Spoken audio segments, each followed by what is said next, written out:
This is the Gerry Callahan Show. You know, it's hard to overstate just how impressive, just how awesome, just how intimidating, just how incredible the Operation Midnight Hammer was Saturday night, 6:40 Eastern Time, 2:40 a.m. Iranian time, when we dropped the bunker busters, 14 in total, on their nuclear sites. You can't even come up with a criticism of it unless you're AOC. It was top secret. There were no leaks. There were no casualties from U.S. personnel. There was no return fire. They literally didn't know what hit them, and they hit all the nuclear sites, and Trump said there was total obliteration. Now, the question is that true? Did we really obliterate their nuclear sites? I'm just going to state this at the outset. I think we did enough. I think we should be done with it. I think we should move on, prepare for the counterstrike. But I think we sent a message to the world. Can you imagine being anywhere else in the world, Pakistan or North Korea or Canada, and you saw what we did Saturday night, and you say, holy crap, we cannot mess with them. It was just an incredible show of strength, of technology, of timing, and we should all agree it was what every president since George W. Bush promised. We're going to stop their nuclear program. Bush said it, Clinton said it, Obama, Biden, Trump. Trump finally did it. He did what he said he would do. He promised to stop their nuclear program. He tried to negotiate. They didn't. So he ended it with an incredible attack, an incredible operation. We're going to get to all the details, but Trump afterwards called it a spectacular success. I can't think of any other way to describe it. In fact, think of this. The last time a president said an operation was a spectacular success, the exact word Joe Biden used was extraordinary success. Joe Biden said that about the Afghanistan withdrawal, when we lost 13 service members, when 50 others were severely wounded, when we left billions in American weaponry behind, when the world watched us tuck tail and run from that war, from that country. The president said it was an extraordinary success. That was the foreign policy of the last guy. This time, we have a president who says it's a spectacular success, and nobody can argue with it. Nobody can debate it. What we did Saturday night was just unprecedented. It was the largest B-2 operation ever, and the B-2 is just an amazing aircraft that the rest of the world looks at with envy. It's 172 feet wide, the wingspan, and just seeing that thing fly above you has to intimidate the rest of the world. It was, as I said, 6:40 when the lead B-2 dropped two bunker busters known as the GBU-57 Massive Ordnance Penetrator, or MOPS, on the site of Fordo. Yes, they started with Fordo. Over the next 25 minutes, said Joint Chiefs Dean Raisin Kane, a total of 14 MOPS would be dropped on targets at Fordo and Natanz. The Tomahawk missiles from the submarines landed at Isfahan after bombs were dropped on the two other sites. Kane said no shots were fired at the planes and they left Iranian airspace. We went into Iranian airspace on the other side of the world, 18 hours flying time from Missouri, with 125 aircraft, along with ships and submarines and everything else. And they didn't see it coming. They didn't have any advance warning for a number of reasons. One, the White House kept it under wraps. There were no leaks, which is phenomenal. Also a big difference from the previous Trump administration. No one leaked it. No one knew it was coming. In fact, they sent two B-2s the other way towards Guam, west, as a stunt, to fool them, to fool their intelligence. We're going to send these things west. And nobody knew the major operation was heading east towards Iran to commence bombing and take out their nuclear sites. Trump spoke, and this was just perfect. He spoke for less than 4 minutes, came out with his Secretary of Defense, his Secretary of State, and his Vice President, 4 men. I'd say 4 white men, but I guess Marco's considered Hispanic. But this is your leadership. This is impressive. There's no BS about diversity, and there's no. It's just guys who are focused, who are on the same page, who did what had to be done. Here he is, Saturday night, 10 o'clock, by the way, right at 10 o'clock. Joe Biden been in bed for what, 3 hours, 4 hours? We didn't have a president for 4 years who could make an appearance at 10 o'clock to announce something like this. But Trump did, and he didn't mess around. He spoke for, again, less than 4 minutes, got the message through, turned and walked away. It was perfect. Go ahead. The objective was the destruction of Iran's nuclear enrichment capacity and a stop to the nuclear threat posed by the world's #1 state sponsor of terror. Tonight, I can report to the world that the strikes were a spectacular military success. Iran's key nuclear enrichment facilities have been completely and totally obliterated. Iran, the bully of the Middle East, must now make peace. If they do not, future attacks will be far greater and a lot easier. They're not going to make peace, which brings us to the big question. Now what? In fact, here's the issue right now. J.D. Vance and others have said they're not sure where the uranium is. They're not sure if we indeed obliterated the entire program. I watched a video from Alex Jones this morning, and he said, there it is right there, your false flag to go to war, to go to all-out war. He predicted the attack to almost a minute Saturday night, and now he's predicting we are going to war because they're going to say we didn't eliminate the entire nuclear program. I'm not sure about this. I think we did enough. We at least set them back, I would say.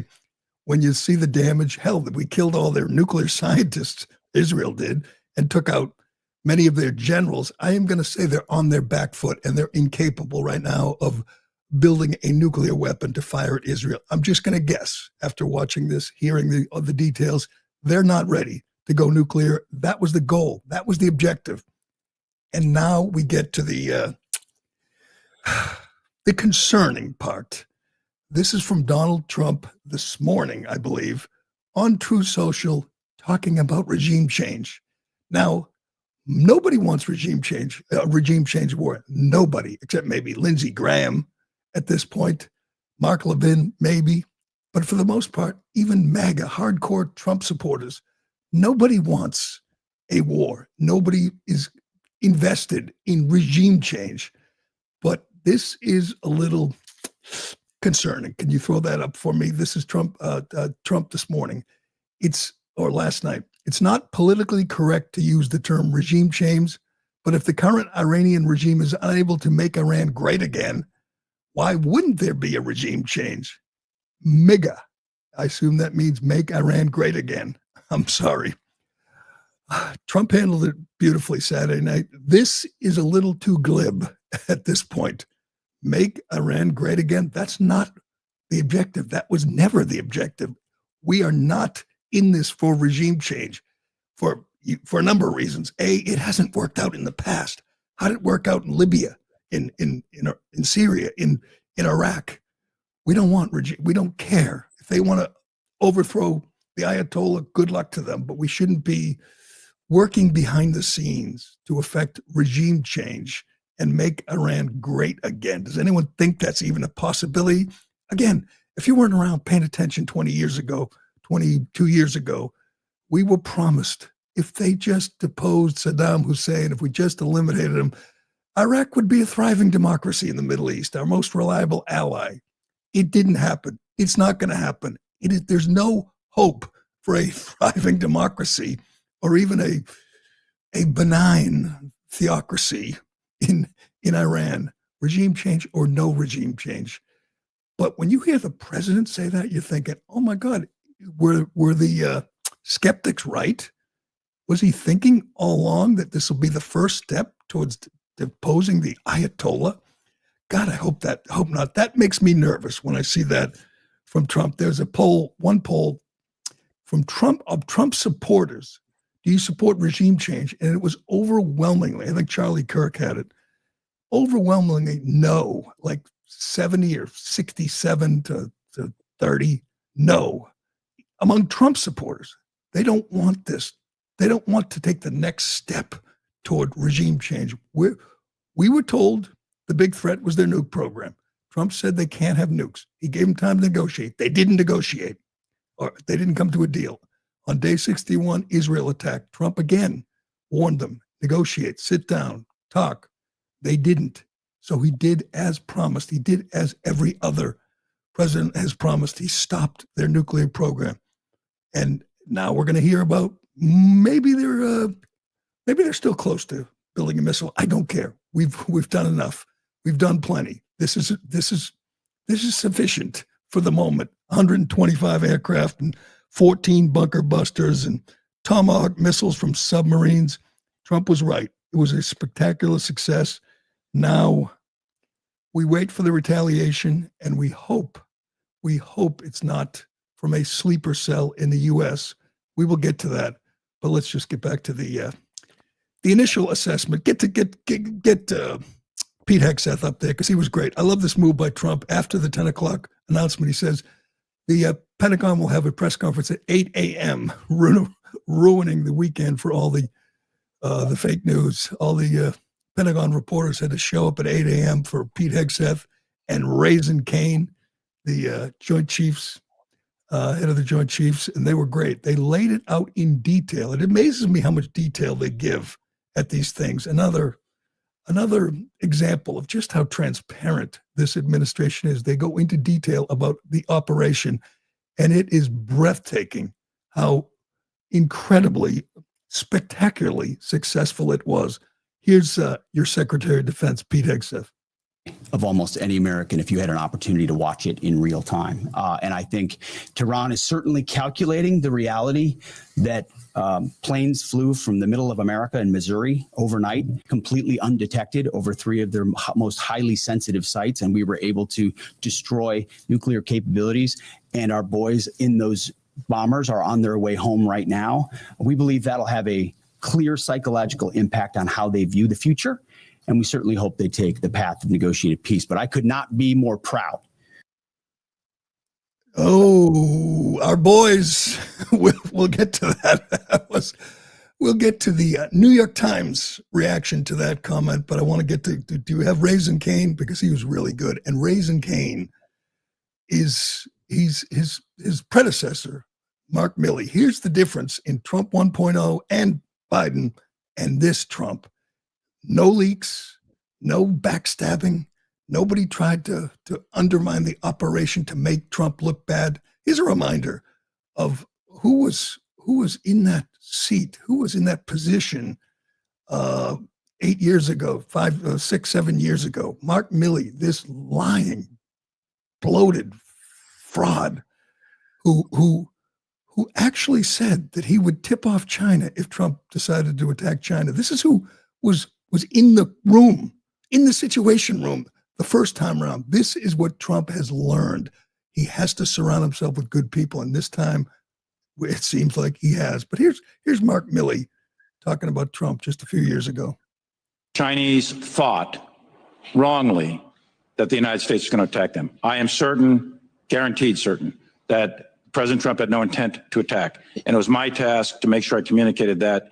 And the purpose was to de-escalate, calm things down. You shared all that earlier. I understand. And as part of that, just say, did you or did you not tell him that if we were going to attack, you would let him know? as part of that conversation, I said, General Lee, there's not going to be a war. There's not going to be an attack between great powers. And if there was, the tensions would build up. There'd be calls going back and forth from all kinds of senior officials. I said, hell, General Lee, I'll probably give you a call, but we're not going to attack you. Trust me, we're not going to attack you.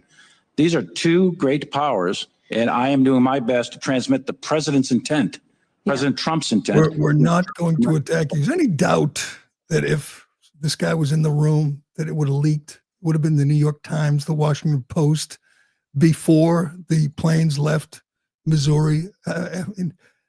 It's hard to believe he was Trump's guy. He's such a snake. And now we have this guy, Raisin Kane, General Kane, who was so impressive, gave a 9-minute review of this operation with all the details. And it was incredible. He's got good people around him this time. That's why this Trump term is so much better, so much more hopeful than the last one. Yeah, this is amazing. This is Jennifer Griffin, the Pentagon correspondent from Fox, and she sounds frustrated. Hell, they all are frustrated. Their job is to get leaks. Their job is to, break news. And they were as shocked as anybody when this attack commenced or when it ended. They were in Iranian airspace for 25 minutes total, took out all their nuke sites. In 25 minutes, Iran didn't fire a shot and didn't even know what was going on. That's how amazing this was. But in Washington today, it's even more amazing that nobody leaked, nobody talked. Listen to Jennifer Griffin. More, according to the president. The other thing I can point out, Brett, is that this is an operation in the last 18 years since I've been at the Pentagon. I've never seen such operational security. There was nobody speaking about this, any of the preparations. There was a complete lockdown, almost a blackout of information for the last few days. I'm sitting here in the Pentagon right now. I can tell you the hallways are empty, and all of the information is coming right now out of the White House. That is a significant achievement because there were no leaks about the timing. Now, sometimes I think those who, a lot of the flight trackers, the open source intelligence flight trackers, that flight radar did indicate some of when the B-2s took off from Whiteman. But again, nobody really expected that it would take place this evening. They're all shocked. That's such a good thing. That is such a change from the first term or from the Biden years or any years. There's always backstabbers and leakers and enemies in the room. Not this time. That's how impressive that was. And the Democrats are frustrated. AOC is calling for impeachment. They think this was illegal. Liz Warren says it was unconstitutional. The gall on these people. We're going to go over some of the bombings that have taken place over the last, 16 years. And you never heard a word from Democrats. They applauded. They cheered. Barack Obama dropped more than 20,000 bombs on the Middle East. And I don't remember one Democrat saying, hey, you can't do that. That's illegal. Let's impeach him. It didn't happen. And we will get, I promise, to the New York Times. The problem the New York Times had with that statement from Pete Hegseth and why they weren't totally happy with the mission, Midnight Hammer. I thought that was the name of the attack on Paul Pelosi. I thought when Paul Pelosi and his friend had that little issue at midnight, wasn't that Operation Midnight Hammer? Well, they've taken the name. Operation Midnight Hammer, spectacular success. Excuse me. If you've ever searched for your name or address on Google, it's shocking to find how many results have your personal information, and it's not by chance. Data brokers and people search sites, collect your personal information, your name, address, phone number, financial info, income, and hundreds of other records. They sell it and share it publicly without your consent. But Incogni is here to put an end to that. It hunts down these unethical sites and gets your info removed from the places that expose your private information. You don't have to email anyone, fill out forms, or jump through hoops. They handle the entire process for you. Incogni is also continually monitoring if your data is put back into these databases, requesting repeated removals. This way, it keeps them off there forever. So you get fewer spam calls, spam emails, and you get more peace of mind. And best of all, you can cancel anytime, and they offer a 30-day money-back guarantee, so you can get it completely risk-free. Right now, you get 60% off an annual plan by going to incogni.com and use code word Callahan. That's incogni, incogni.com/Callahan, and use the code word Callahan at checkout. You get 60% off and protect your data for an entire year. You know, I guess Democrats, the media, all they're going to do is, again, do what they always do. Trump did it, so it's bad. Trump did it, so we're against it. Trump did it, so let's impeach him. That's seriously what AOC had to say. See if you can find her tweet. I just want to read this from PBS. It says Trump's Article 2 powers include authority to not only to order the U.S. or to order the use of military forces to defend the United States and U.S. persons against actual or anticipated attacks, but also to advance other important national interests. Presidents of both parties have deployed U.S. forces and ordered the use of military force without congressional authorization on numerous occasions. Yes, they have, and no, AOC and Liz Warren didn't call it unconstitutional. They didn't say it was illegal. They didn't say we need to impeach him. Is this? Oh, here's the list from Barack Obama's 2 terms in office on attacks that he bombed every damn country in the Middle East. Libya in 2011, Pakistan from 2009 to 2016, Yemen, Somalia, Iraq, Syria. He killed an American citizen with a drone strike in Syria and then killed a 16-year-old son, another American citizen. And I don't remember any calls for impeachment. I don't remember Liz Warren or John Kerry or anyone demanding a screaming about unconstitutional attack. Look at that. He was not hesitant to use the U.S. military to bomb these Yemen. Counter terrorism strikes in Yemen. He dropped bombs. And it was like, yeah, it's Barack Obama. It's what he does. He drops bombs, but didn't stop Liz Warren from saying what Trump did was unconstitutional. And they're all screaming that they didn't get a heads up. In fact, CNN reported that the congressional leadership was not tipped off before. It's a lie. It's a lie. Caroline Leavitt came and said, fake news. They called Chuck Schumer. They told him. They called Hakeem Jeffries. He didn't answer. That's his fault. But Chuck Schumer knew what was going on Saturday night. Is this lying Liz? Here's Liz Warren's tweet, of course. It doesn't matter. It doesn't matter if she said that Iran can't have nukes, if she supported Biden and Obama and Clinton when they said it. It doesn't matter. It's Trump, so it's bad. He says the U.S. should not wage war against Iran. Trump's bombing of Iran is unconstitutional. Only Congress can declare war, and the Senate must vote immediately to prevent another war. This is a horrific war of choice. Well, we didn't declare war. We're not at war. We took out their nuke sites just like every president said they wanted to do. He did what he said he wanted to do.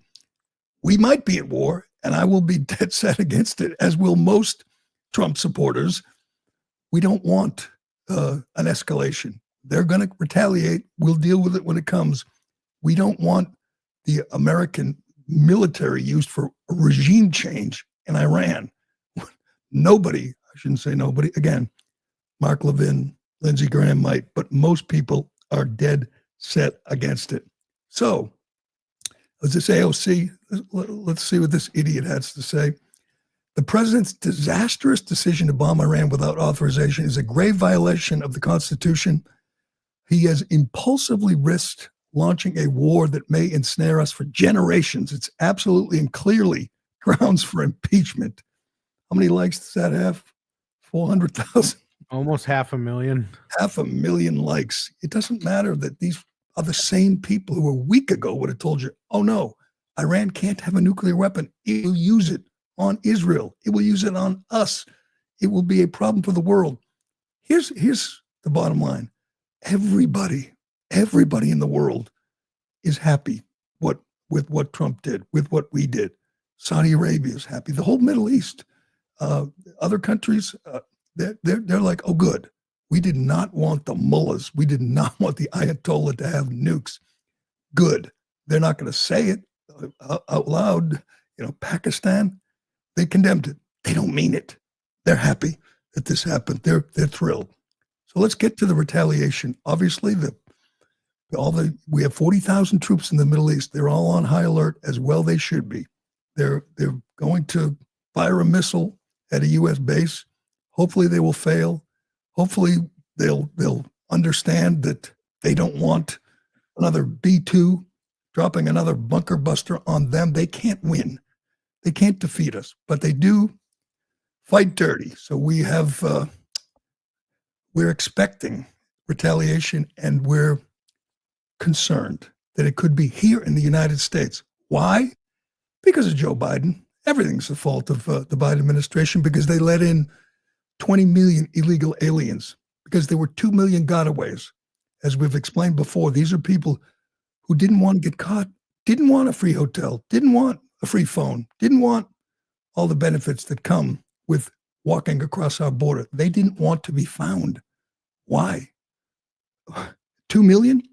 I'm going to say a good number of them have nefarious purposes in mind. And Tom Homan explains how many of them are Iranian. How many Iranian illegal aliens were let into this country by Joe Biden? This is frightening when you think about it, because some of them, clearly, some of them want to hurt us. Some of them are terrorists. So we have Iranian terrorists in our country, thanks to the Biden administration, thanks to their policy of opening the border to the world. Do we have Homan explaining this? He gives you the numbers, by the way. We know how many are here. We don't know where they are. We don't know what they're up to. But this is really concerning. Good. So I pulled numbers this morning just from a CBP under Joe Biden. There was 1,272 nationals of Iran released in the country between OFO and the Border Patrol. And you compare that to the Trump administration, zero, right? Zero releases. And right now, because of President Trump's leadership, we have the most secure border in my lifetime, most secure border in the history of this nation. So we have a secure border. That was President Trump's big win on securing this nation. So we're not releasing people in this country, especially when interest aliens aren't crossing that border undetected. But under Joe Biden, we had over 10 million people cross that border. But my biggest concern from day one, beyond the fentanyl, beyond the sex trafficking women and children, were the 2 million known gotaways. Over 2 million people crossed that border. We don't know who they are, where they came from, because they got away, because Border Patrol is so overwhelmed with the humanitarian crisis that Biden created that over 2 million people crossed the border and got away. That is my biggest concern, and that's what created the biggest national security vulnerability this country's ever seen. 1,272 Iranians came over the border under Joe Biden. Are they plotting and planning? Are they coordinating with Tehran? That is really concerning. Boy, do they have their hands full at the Border Patrol and ICE. But they're going to fight back somehow. All right, before we get to the New York Times, I got to play this Jasmine Crockett cut, because this is what we're dealing with. We're dealing with morons. We're dealing with AOC and Jasmine Crockett and Ed Markey and some of the dumbest people, and they just hate Trump. Jasmine Crockett, actually, she's upset because Trump and the Trump team didn't holler at her to tell her that they were going to commence bombing the Iranian nuke sites. Yes, this is an actual Democrat lawmaker, and she posts this statement. God, is she just insufferable? This is going to be one of the candidates for president in 2028. I hope, I pray. Listen to Jazzy Crockett and why she is upset about this operation over the weekend. Go ahead. I go back in on Monday. You could have hollered at us on Monday. If you truly felt like there was something, like, there is nothing that they will say that will make me believe that this action needed to take place, and it needed to take place without the consultation of the Congress. All right. He didn't holler at her, and she says we could have done this Monday. Now, what if Trump or whoever, Hegseth or Caroline Levitt, hollered at Jasmine over the weekend? What if they hollered at AOC and Bernie and Chuck Schumer and Hakeem Jeffries and Liz Warren? You think maybe we'd have read it in the New York Times? They would have had the details of the whole operation. They would have had the time. I'm not sure what Iran could have done about it, but the operational security was paramount.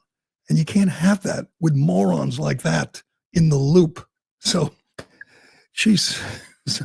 I hope they never holler at her before they conduct a military operation. Just embarrassing. Aren't you embarrassed, Democrats, to hear that person complaining that they didn't wait till Monday so they could make sure she was fully informed about the operation? That's not the worst.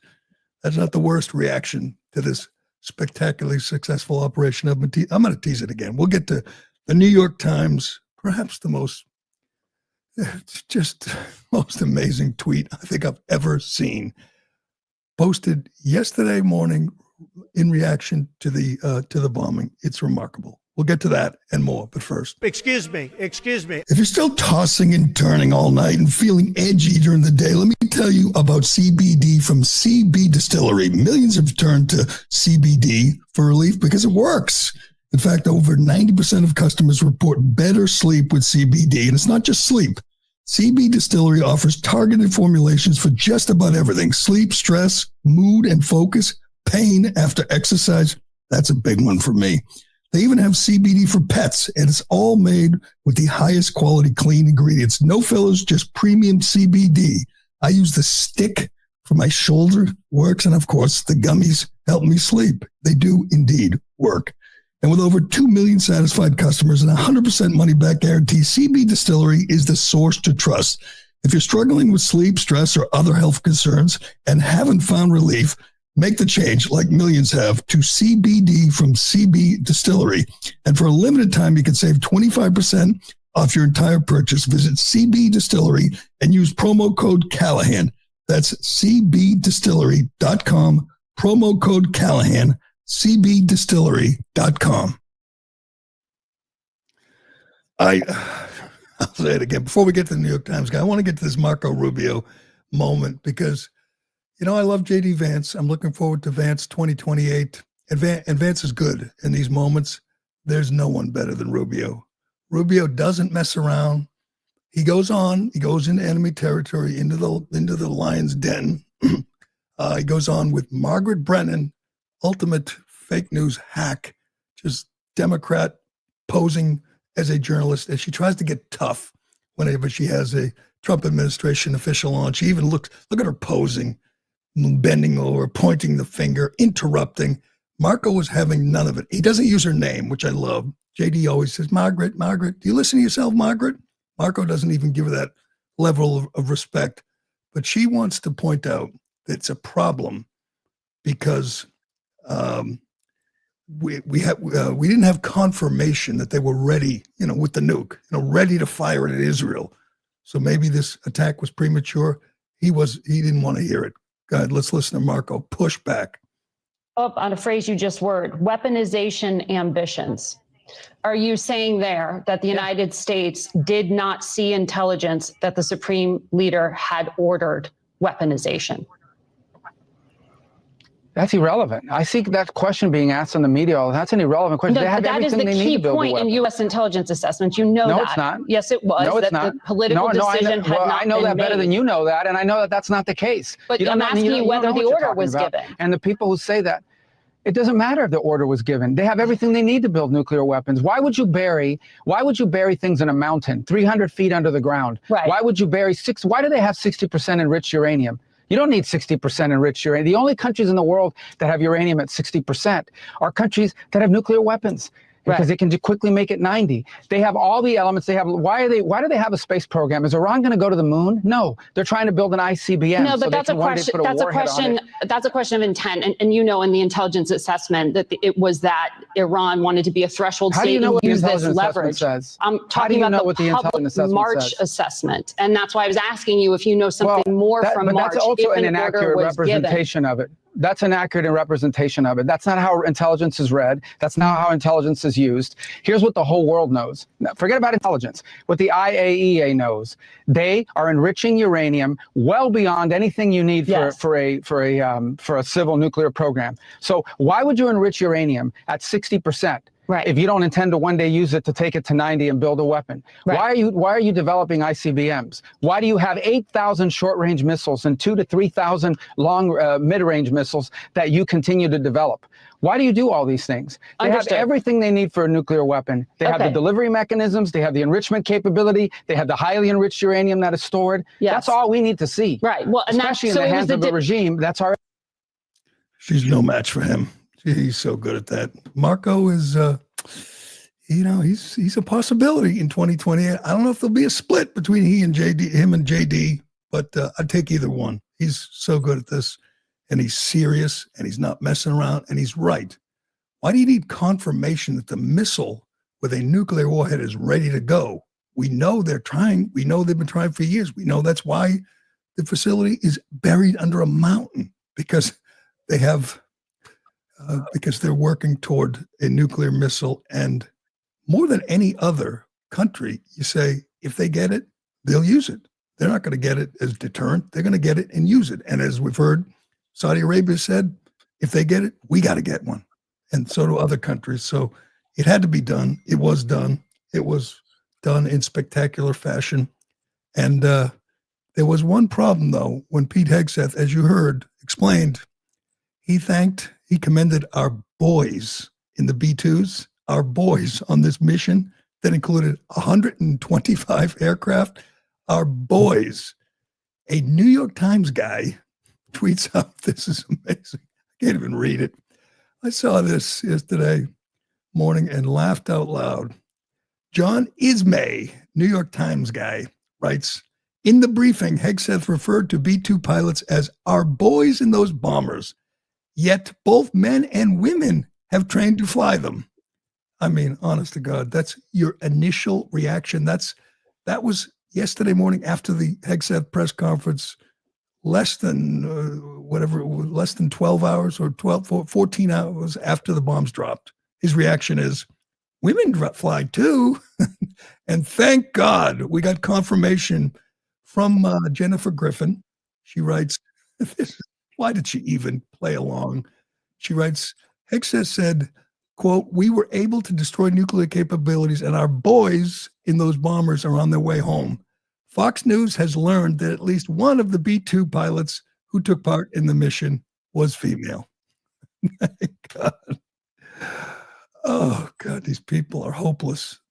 We're celebrating diversity after the most successful and awe-inspiring mission that we've ever conducted with our advanced technology, with our amazing pilots, with our submarines and ships and Tomahawk missiles and bunker busters. And we're saying, gee, I hope one of the pilots doesn't have a penis. By the way, there was a lot of questions about what do they do? You know, they were up for 36 hours without landing. They refueled a number of times in the air. They went there, they did what they had to do in 20 minutes and came back and landed safely in Missouri. They had food. I'm pretty sure they had food. I had coffee, I'm going to guess, and they had a bathroom. So it's the job. And I'm sure when it was all said and done, they feel pretty damn good.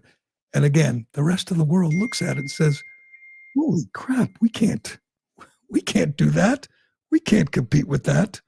Oh, good. We got this. We got so much more. What time we got? Oh, good. We got time. We got to get to this, this tweet from the LA sheriff. You want to know what's wrong with LA? The whole city, the whole state has just lost their freaking minds. These are sheriffs. You tend to think that they'd be, sensible people, not crazy liberals. But this tweet was posted by the LA County sheriffs. It's real. I think it was deleted, but it's real. Our hearts go out to the victims and families impacted by the recent bombings in Iran. While this tragic event occurred overseas, the LA County Sheriff's Department is closely monitoring the situation alongside our local, state, and federal partners. The victims of the bombing overseas, your hearts go out to them. You really you think that, whatever. These people are nuts. LA's hopeless. It's, California is just hopeless. And I want to do one more. Get the Pope, because the Pope, I understand. This is what you got to say. You know, if you're Pope, I like the Pope. He's an American guy. He's a White Sox fan. And I guess this is the kind of thing you have to say if you're, you know, a Catholic, if you're a Pope. He writes, war does not solve problems on the country. On the contrary, it amplifies them and inflicts deep wounds on the history of peoples, which take generations to heal. No armed victory can compensate for the pain of mothers, the fear of children, or stolen futures. May diplomacy silence the weapons. May nations chart the future with works of peace, not with violence. Now, obviously, lots of people are against the bombing. Lots of, you know, the pro-Palestinian crowd. They're out there marching in New York supporting Iran. And, you know, what's her name? Candace Owen is tweeting about this being a war crime. The Iranian regime is retweeting Candace Owen. But war does not solve problems. War solved the problem of slavery in this country. War solved the problem of Nazi Germany in Imperial Japan, wouldn't you say? I mean, they're not pleasant, but world wars solve problems. They might get bloody. It might be regrettable, but you can't definitively say war does not solve problems. If this is a war, you want to call it a war, it just solved a big problem, the problem of a nuclear-powered Iran. That is no more, as far as we know, as far as we hope. So war solved the problem, Pope. I'm sorry, but it did. And it's too bad that diplomacy didn't work. But Trump tried. Trump preferred diplomacy. He gave it a shot. He gave it his best shot. He gave them 60 days, and then he gave him another chance. And then he gave him 2 weeks. And 2 days later, the bombing commenced. And the problem that that American politicians and thought leaders have been talking about for decades is over, is solved. I mean, we're going to have more problems because they're going to retaliate, but they ain't using a nuke. They're not. I mean, the fear, you want to talk about fear of mothers and children? What if they had a nuke? What if they succeeded?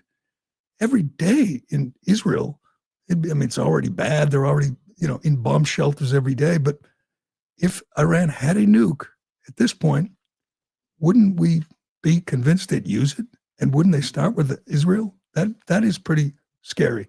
Israel is continuing the bombing. And if you haven't seen the latest, they bombed the entrance to a prison that houses all the political prisoners in Iran. So they blew out the gate of a prison, hoping that these people can escape and maybe mobilize and serve as resistance fighters to overthrow the Ayatollah. But talk about precision. Take out the front door of a prison. In Iran right now, they just must be sitting there going, we can't keep up. We don't have the technology. We don't have the ability. We're 10 times the size of that little country over there, the state of Israel, and we can't compete. We can't keep up. But all right, we got so much more to get to. I want to get to this this cut from Bill Maher, the Bill Maher show, but I want to do this Minnesota story because nobody has talked about it. You want to talk about things that were knocked off the front page, out of the news? That senator from California that nobody knew, nobody ever heard of. Guy wasn't even elected. He was appointed. Alex Padilla, who stormed the press conference with Kristi Noem, trying to make a scene, trying to get arrested, and then whining because they wrestled him to the floor, which is what they were supposed to do when someone poses a threat like that. And they didn't know who he was because no one knows who he was. And J.D. Vance called him. He went to California, LA, and talked about it, called him Jose Padilla. And oh man, the media, the Democrats went nuts. It's racist to call Alex Padilla Jose. He got his name wrong. And the people who called Trump Hitler were upset that he used the wrong name. Sorry, Jose, your big day, it has been preempted by an attack on Iran. Tough break for you. But this story got lost too. And it's just amazing. And it's probably, I'm not saying I believe it, but what a wild story out of Minnesota. If you haven't seen it, this is from the New York Post, accused Minnesota political assassin Vance Belter wrote a deranged letter addressed to the FBI in which he claimed Minnesota Governor Tim Walz instructed him to kill Senator Amy Klobuchar, according to a report. Belter alleged in the rambling conspiratorial letter that the former Democrat vice presidential candidate directed him to murder Klobuchar as part of a supposed plot for Walz to take her spot in the Senate. This guy is a whack job, but he's also a political appointee by Tim Walz. And Walz hasn't really discussed this and talked about this. He kind of has gone silent. For a guy who was out front, dancing on stages all over the country and kicking off his 2028 campaign. I would like to hear from Tim Walz. Think anyone's going to ask him, excuse me, Tampon, did you order a hit on Amy Klobuchar?